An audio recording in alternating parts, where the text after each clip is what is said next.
nome perché quando si parla della città della vittoria si ricorda una gran parte della nostra storia giusta ed equa. Iniziative lungimiranti e potenti come quello del Bosco delle Penne Mozze, dove le penne mozze idealmente sfilano tutte con noi, dice lo striscione. Alpini nel 1972 per celebrare la vita realizzarono il Bosco delle Penne Mozze.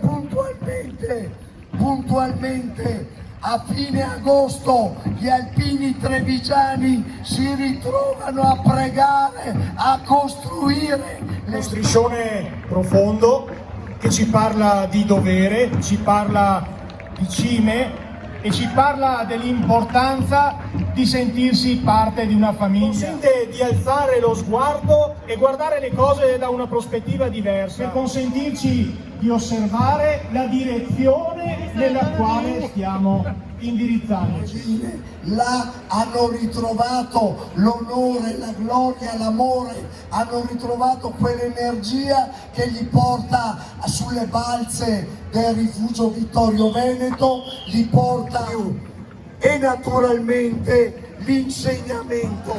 Camporosso, Tartesio, ultimo ora 5, poi mancato rientro e tutti in tabella.